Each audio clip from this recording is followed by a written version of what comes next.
I'm here with Steve Nicholson, Chief Football Writer of the Derby Telegraph, after the Rams 1-1 draw at Fulham. Steve, your thoughts on the game? It's kind of mixed feelings, really. I normally say a point away from home is a good point wherever you go, and in most circumstances this would be a good point. I mean, we've got to remember that last season we came here and got turned over 2-0, and Derby's season unravelled after that. But when you're kind of 7 league games without a win, which Derby are now, a point always feels a bit disappointing because you need to start winning games, and Derby are in that run at the moment. They've got to break it, and they've got to break it quickly.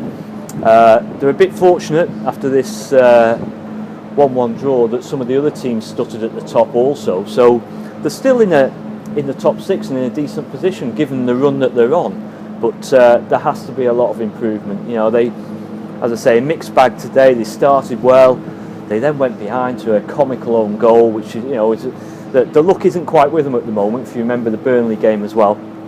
So that was a blow, and that knocked their belief a bit, but they came back and scored a terrific equaliser.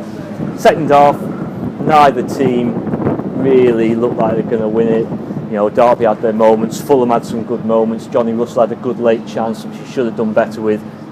Fulham went very close late on, but in the end 1-1, as I say, normally a point away from home I'm pleased with, but there's just that touch of disappointment because Derby need to start winning.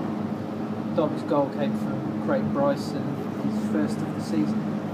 Yeah, it's great to see Craig back, and it was a super goal, a wonderful goal. What I liked about it, a couple of things in the build-up.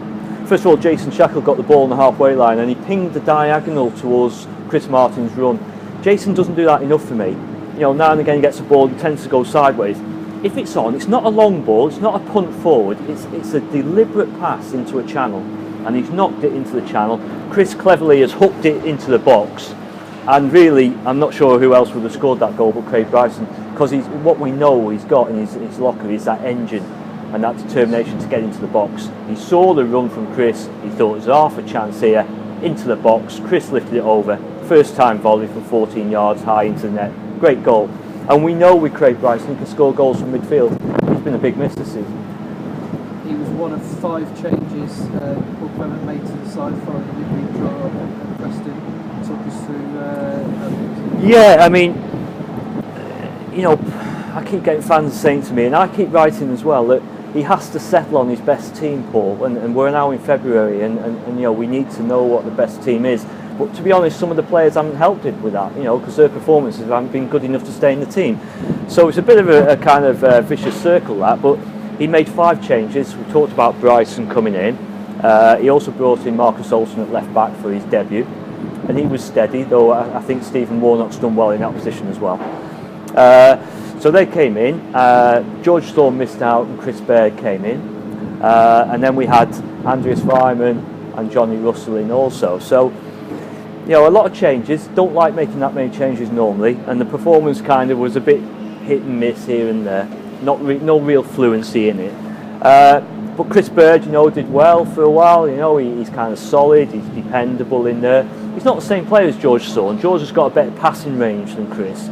But at the moment, George Thorne is out injured. He's got a calf injury, and Paul Clement has just told me that it's highly unlikely he'll be fit for the MK Dons game also.